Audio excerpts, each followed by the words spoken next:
Right, welcome everyone, and thank you for joining me for another special health focus Tai Chi and Qigong class. We are going to, oh, I've got sunshine through my legs. There we go. We're going to take right hand in fist, please, and left hand straight. Pull back that thumb with feet together, the hands together, and we salute. Thank you for joining us today. All right, so let's open our stance, please.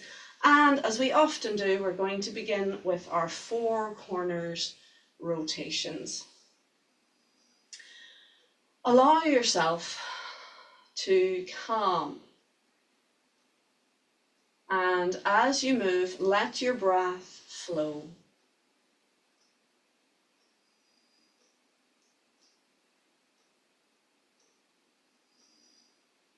And just check in with how the body is responding here and now.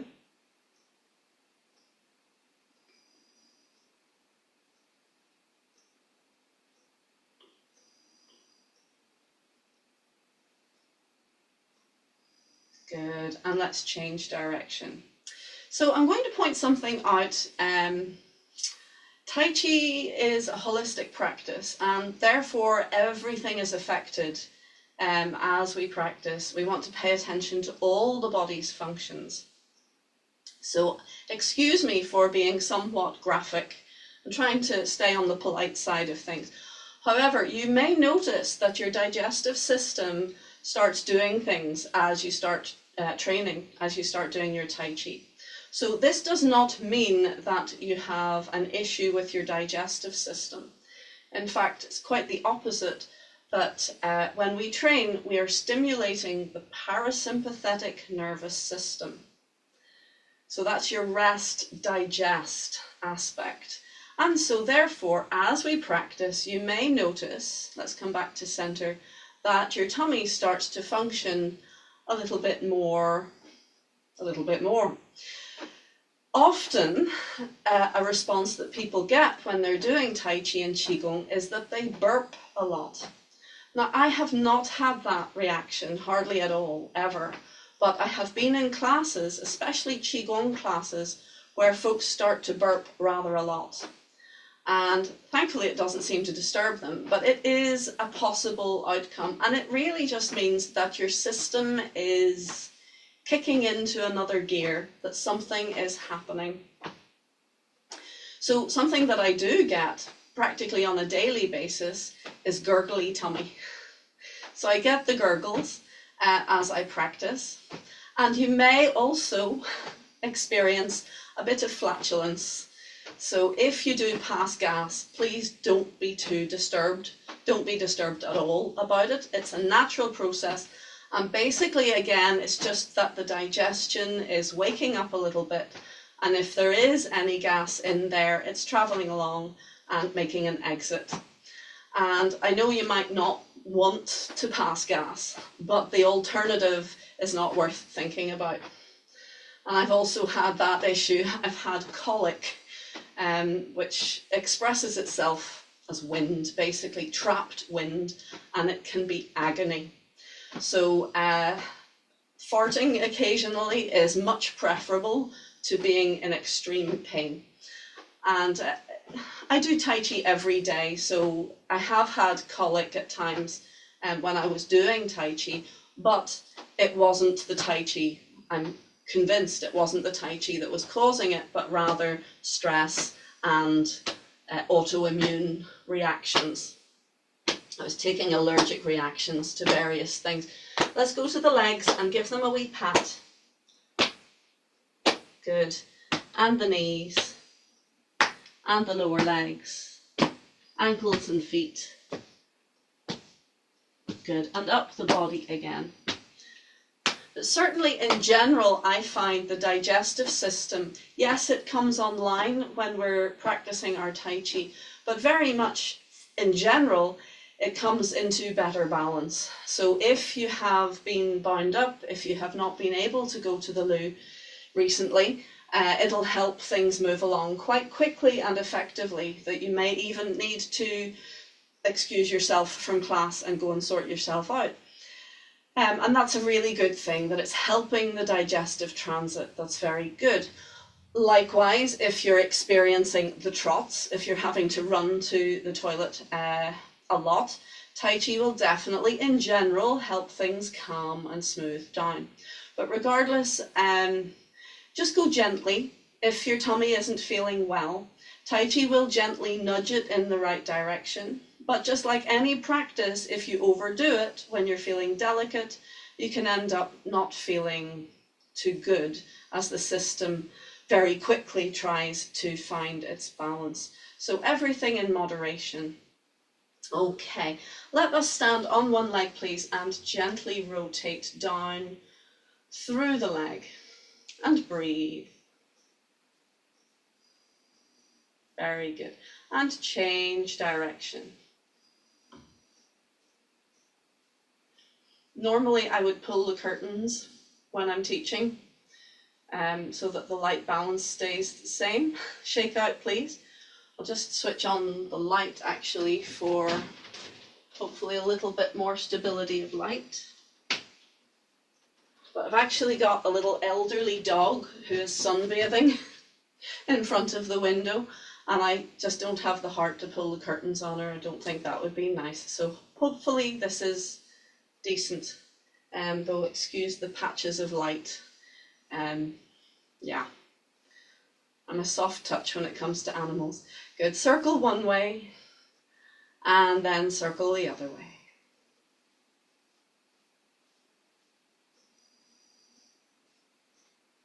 Very good, and a little shake out. Something else you may notice as you do your Tai Chi practice is that your energy levels may shift. So if you turn up for your Tai Chi class feeling exhausted, you may notice that as you practice, your energy levels can take a lift, can pick up.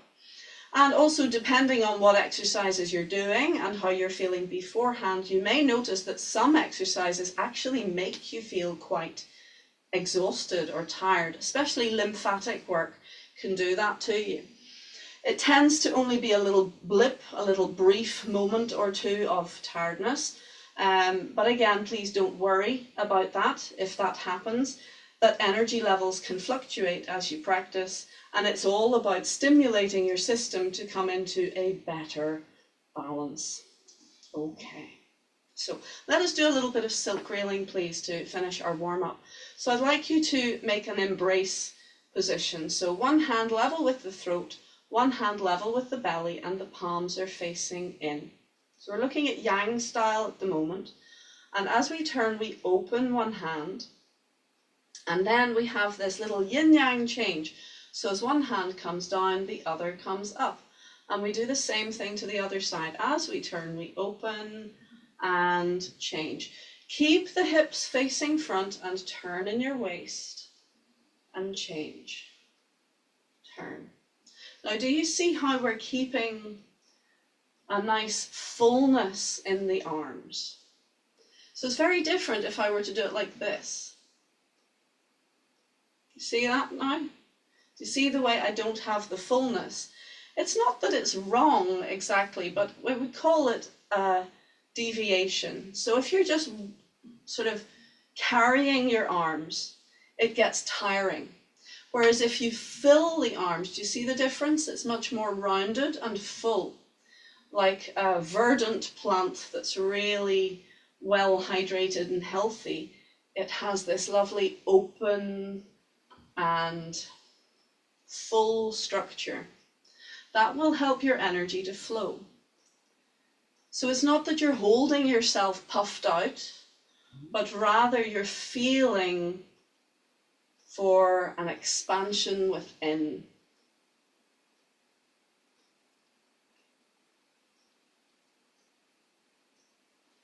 As we change the arms work as one. It's not that I feed one arm down and the other arm up. That's twice the work. But instead, I often think of a little pulley system, like one rope around a little wheel. And so as one hand goes down, the other actually is carried, it floats up. If you can feel that connection, that partnership, that symbiosis, you half the mental strain, and you have the physical strain. It becomes very, oops, I did it wrong there. It becomes very simple and strong. Open, change. Open, change. If you can practice this so that it feels one thing is happening, it's one movement between two hands, then it creates a simplicity and an ease for the system.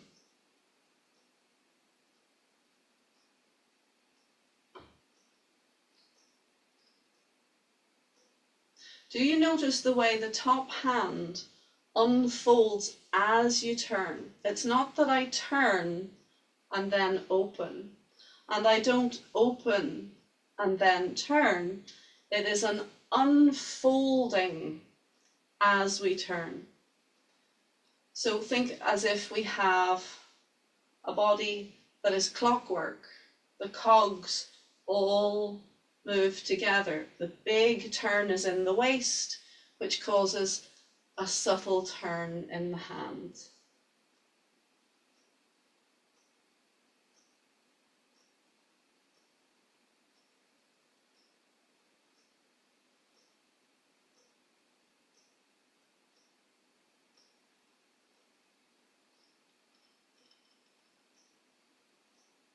Good, well done, and rest. Take a breath. Good. Now let's come over to one side of the room if you can, if you have space. Now we're going to practice stepping open and stepping closed. So in Yang style, we step with the toe, but actually side-stepping when it comes to Tai Chi is more a choreography choice rather than a sort of law. Whereas stepping forwards, the law of Tai Chi is that you step with your heel first. You would never step with your toe first to step forwards. You could do an empty stance, which is onto the toe, but that's not a step. You're not about to transfer the weight necessarily. So in general, if we step forwards, we step with the heel first. And in general, if we step backwards, we step with the toe first. These are pretty much hard and fast rules. However, the side step depends on the styling of Tai Chi. And there are different applications for stepping with the heel or stepping with the toe. So if you were to do Chen style, the likelihood is we would step with the heel and then relax the foot down, because that prepares us for a side kick. It's the same energy and the same initiation of movement. Whereas with Yang style, we tend to step with the toes first and then press the heel down. Both these stylings have applications in the martial arts world. So the Chen style, it is for a kick, whereas with Yang style, it would be if you're close to someone, you step with the toe, then you can bring your heel down onto their foot, for example. There are multiple applications for each move, but that's just one little example. So with Yang style, we're stepping with the toes first. So let's just look at the styling of the leg work. Relax the arms for a moment. You can place them just for a little bit of support and stability, as if you're resting on a platform level with your waist. So we're going to release belly, hips, knees, and we're going to step with the toes. Just wherever the foot falls, that's fine.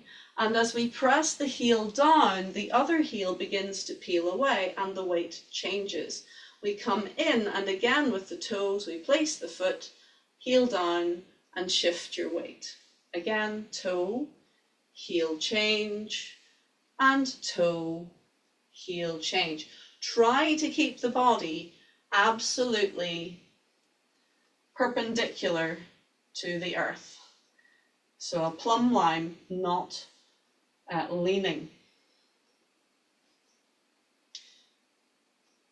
Good, okay. And just for the fun of it and for balance, let's change direction. You can see the sun is really going for it today. So sorry about that block of light. So touch, heel change, and in, heel change. Again, touch, heel change, and in, heel change. Again, touch, heel change, and in, heel change. Good. And relax. Good.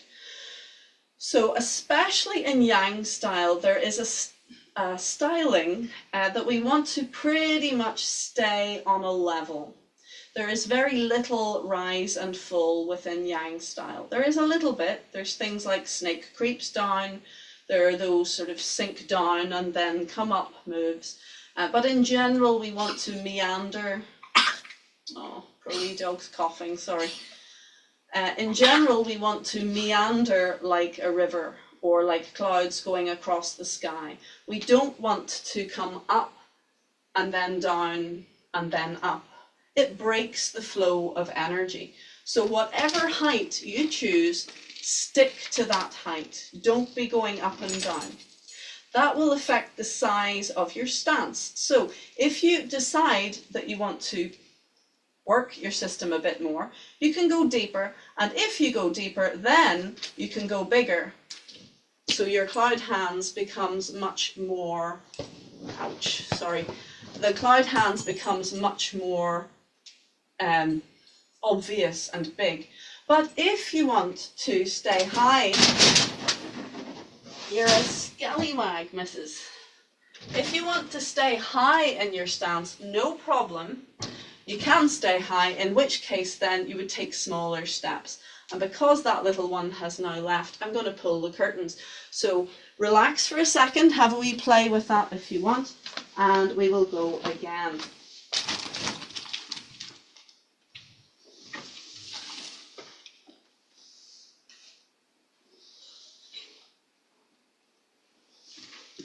There, hopefully that's a bit better.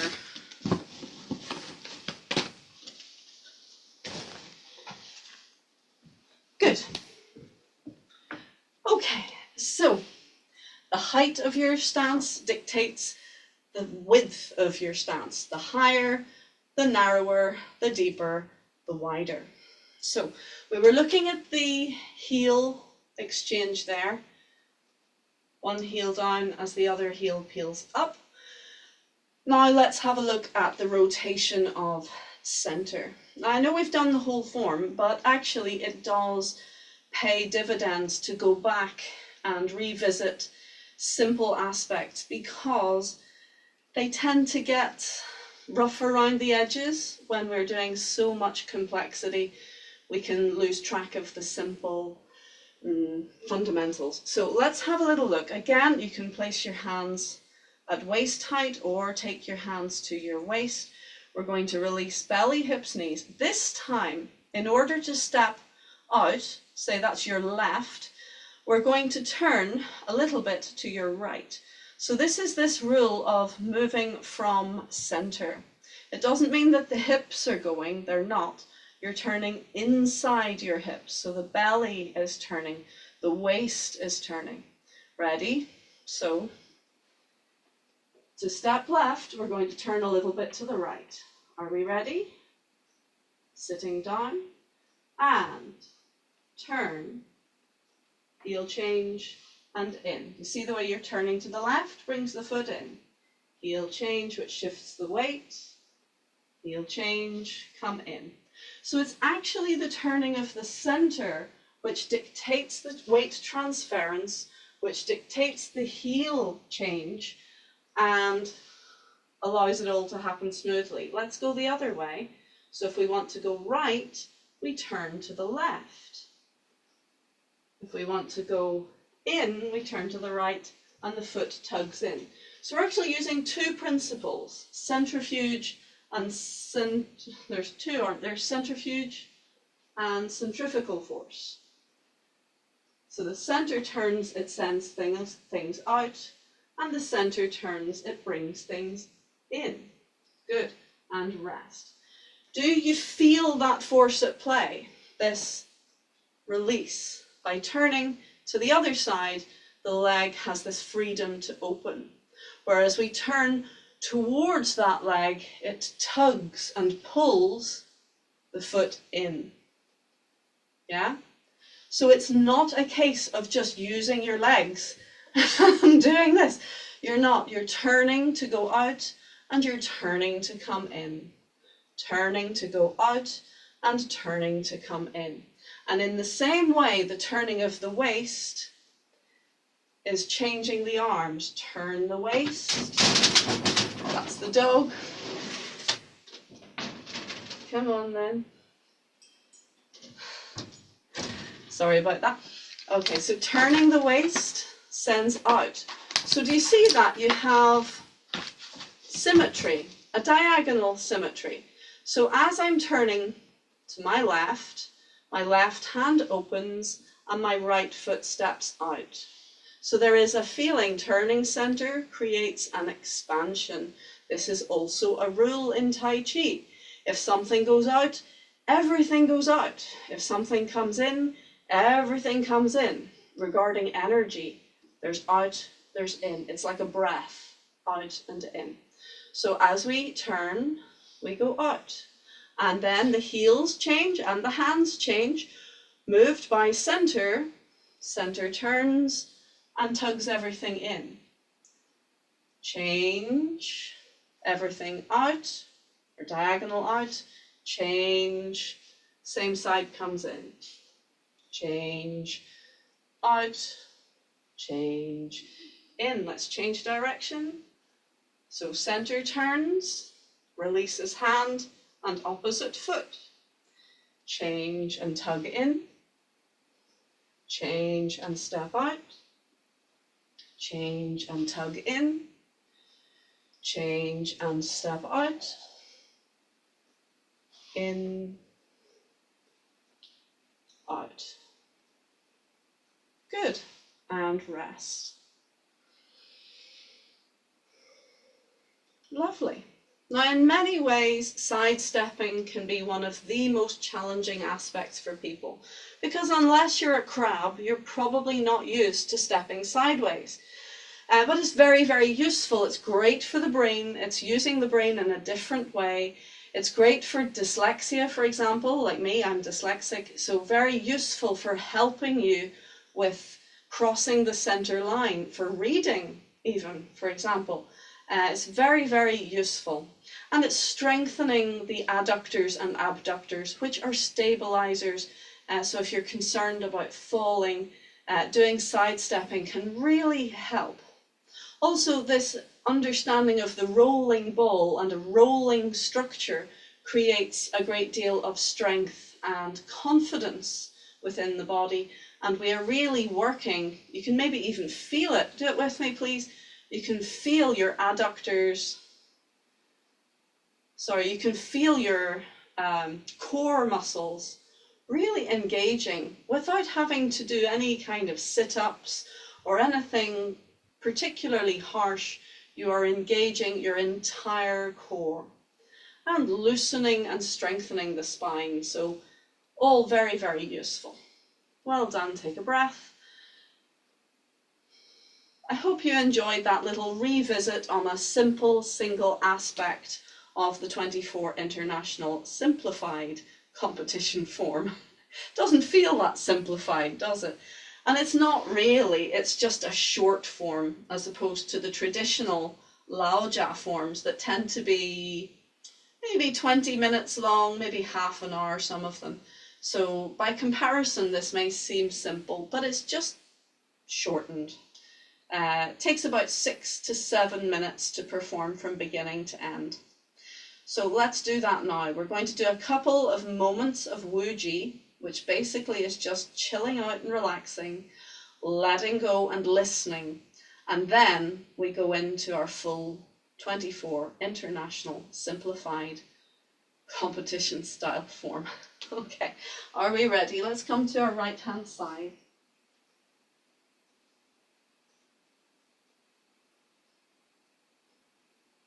Prepare.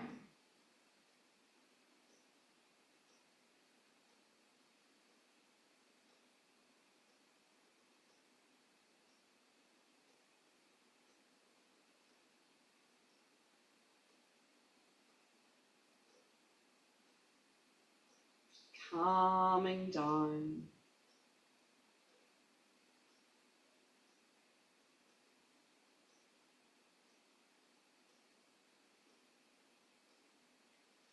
And listening behind.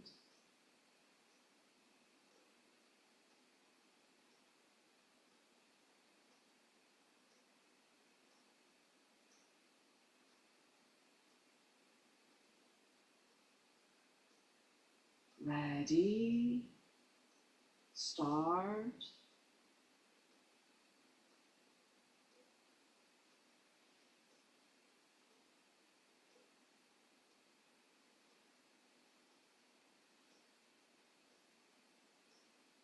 Pick your height.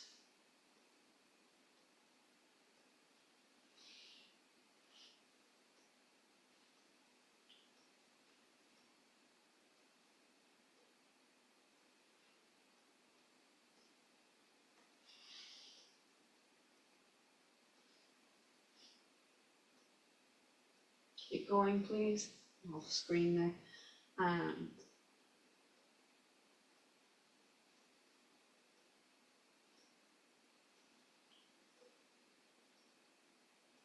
half step.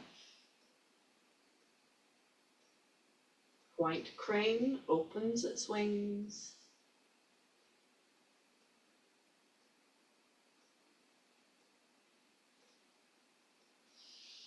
If you need more space, take it now.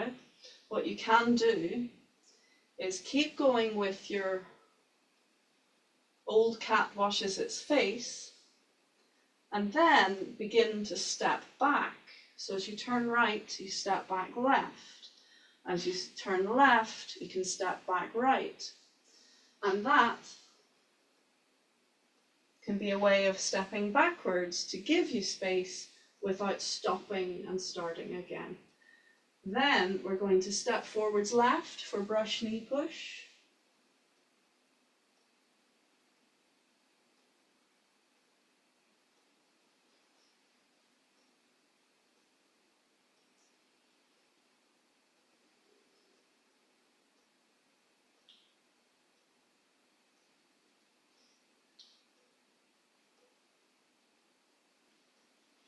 After your third step, we take a half step with the back foot.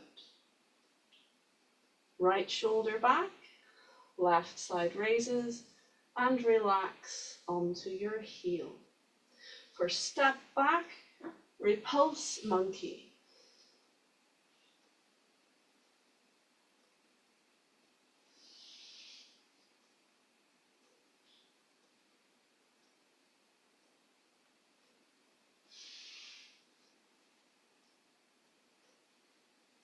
Make sure you have enough room to step back again. If not, you can adjust.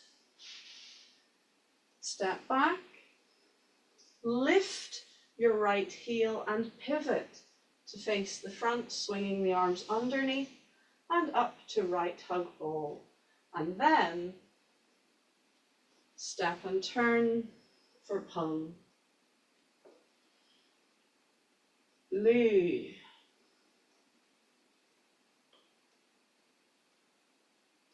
G. And An.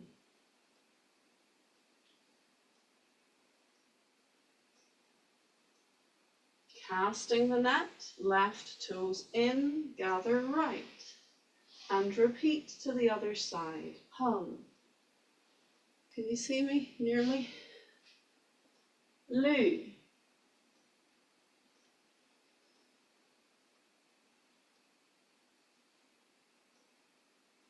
G.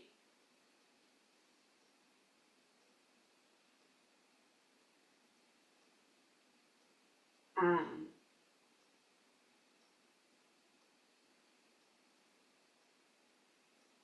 Single whip.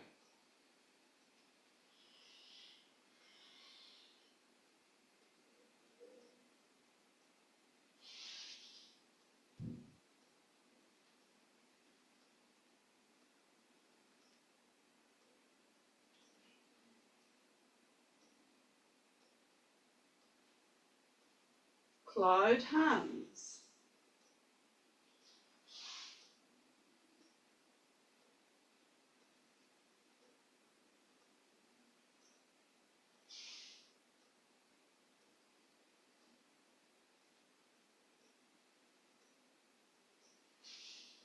And I'm going to give myself more space for single whip again.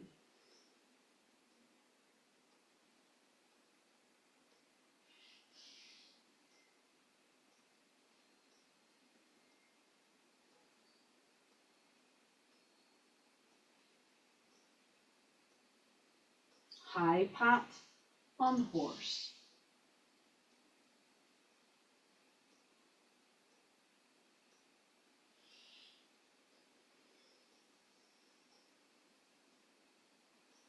Everything together comes up, hand, foot, eye line, one line. Two bees buzzing.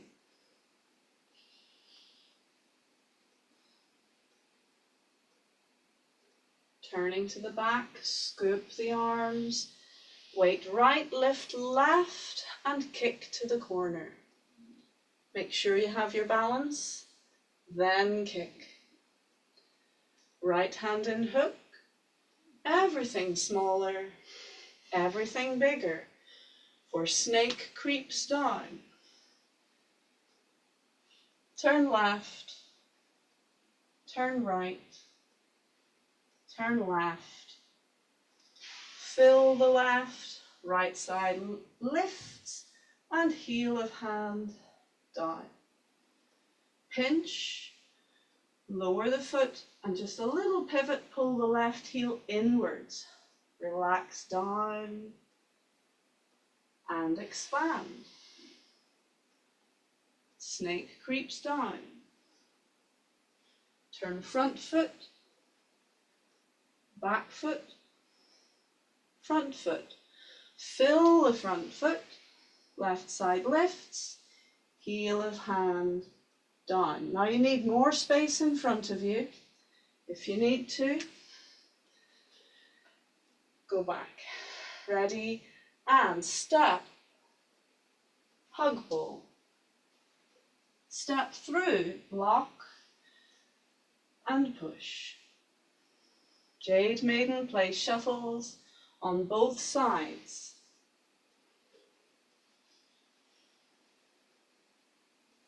Half a step with the back foot.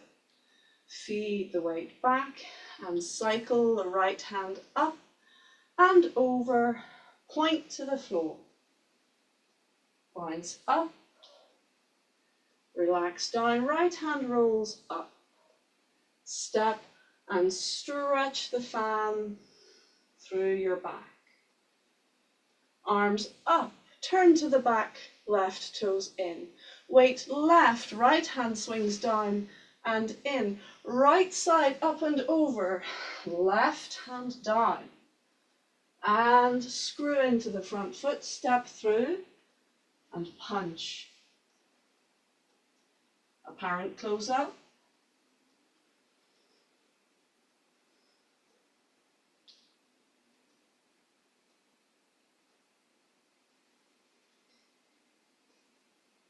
Into the right foot, scoop.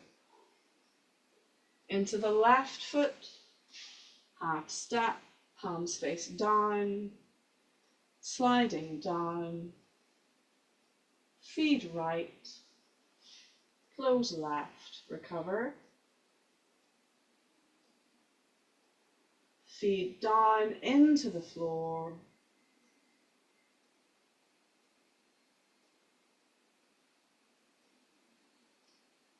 return to Wuji.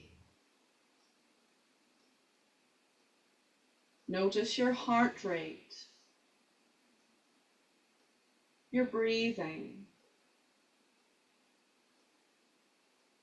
how the body feels. Calming down. And you can do a little heel tap. That signifies that you've finished, then you can step out of your practice. Very good. So the question is, how do you feel? How's it going? So-so. So-so. Good. All right. Any questions, folks? Or comments? Is there any area that you want to look at? We have 15 minutes, so we could do it once more, maybe a little bit quicker without a commentary and just see if we can get through. Yeah? Yeah. Sometimes by going slowly, it makes it more difficult. It's one of these things, it's like a slow bicycle race. You can have too much time to think about it.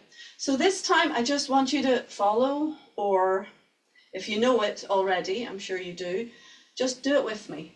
Think of flowing through a dance.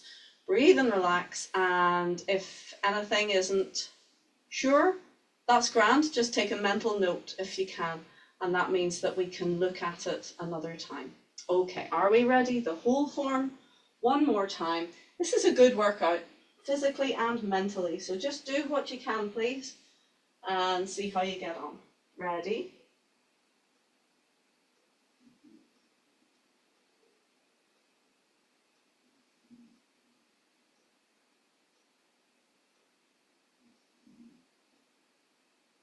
Calming down.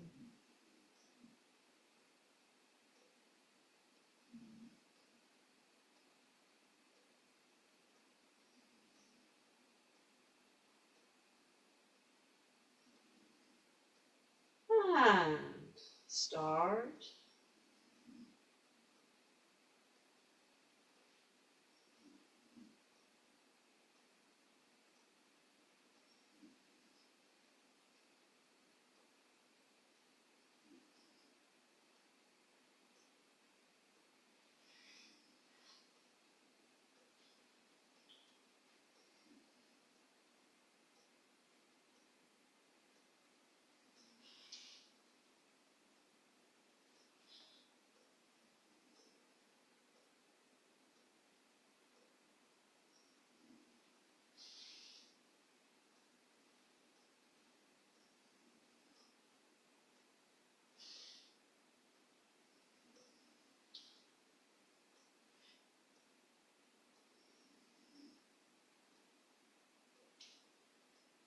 Let's keep doing old cat and step back.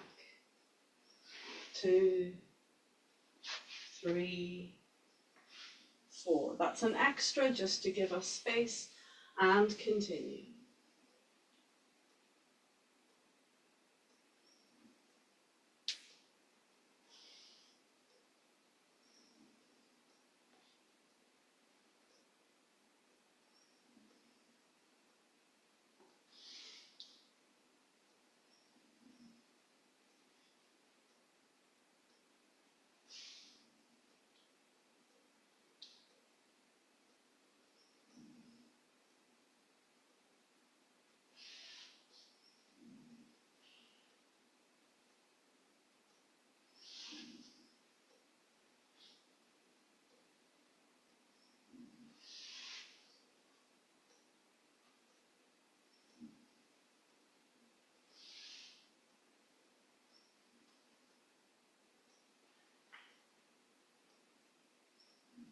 If you need more space, take it, and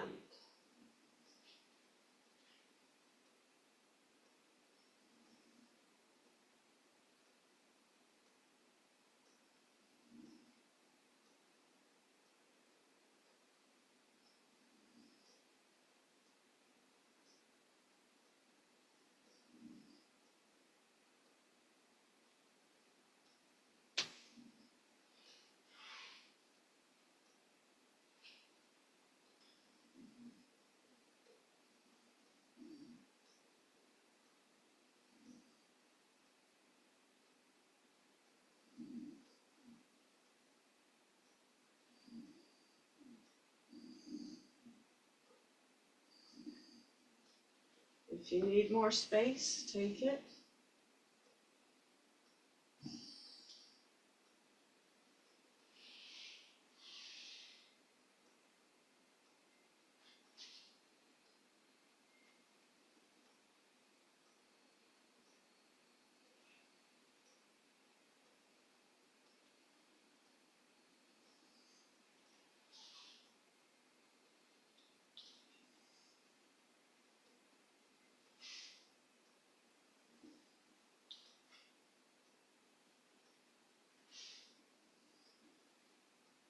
And again, I need more space.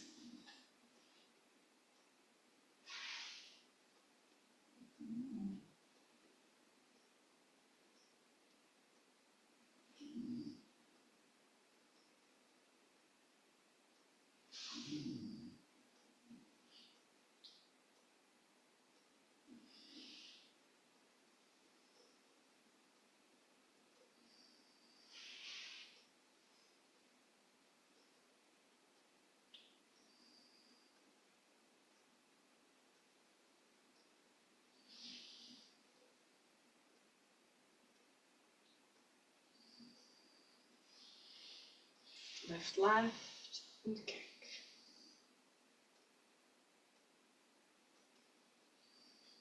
Hook. Snake creeps down.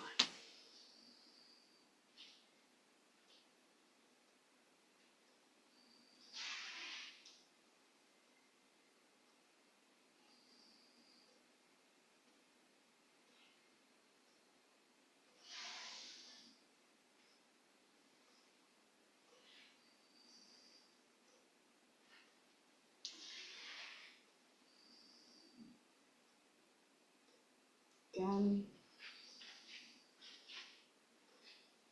And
very good.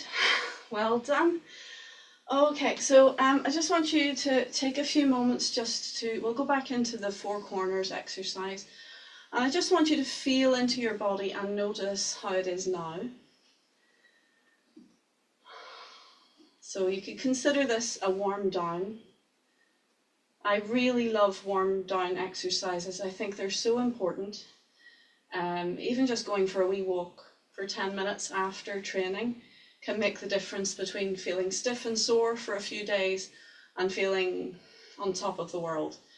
So don't forget, after you have exercised, even light and gentle exercise, move around a little bit for about 10 minutes afterwards, and you will notice a marked improvement in just general recovery. Good, let's change direction, please. You'll notice something like this. Similar to walking, it has a repetitive aspect which is deeply soothing. So it has that rock-a-baby type medicinal factor, which is not to be sniffed at.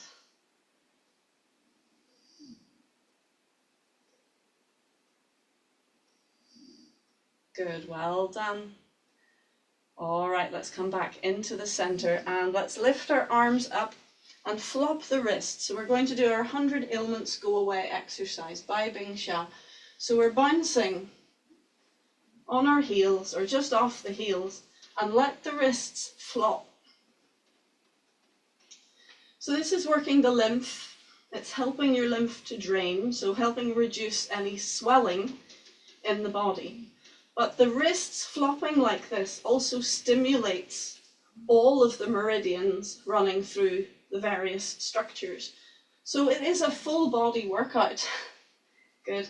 And relax your arms down. Even lifting your hands up is a bit of a workout for your heart as well. A little bit of blood pressure required to keep your arms above your head.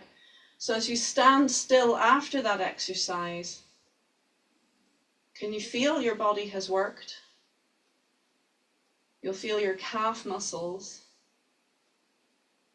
But as you relax into it, you may also notice a sensation of tingling. This is your vitality, your life force. I always think of it like champagne with a little strawberry dropped in. It just makes the life force fizz. And so our 100 ailments go away exercise makes your life force fizz, which helps to shift any little blockages. And a happy system is a system where the energy can flow. Very good. Let's cover the center, please. Hug your elbows gently in and breathe into your belly.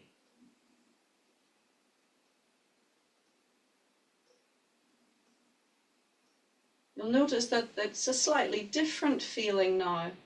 With the center covered, the energy has a focus.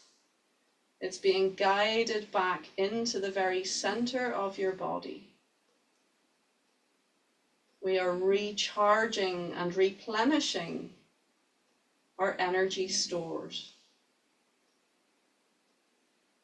So take your time and breathe into your belly.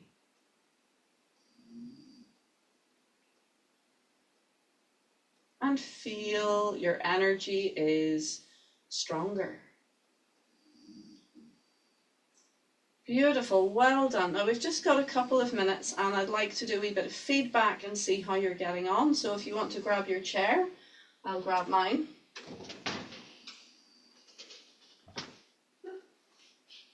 You maybe hear my wee dog snoring in the background.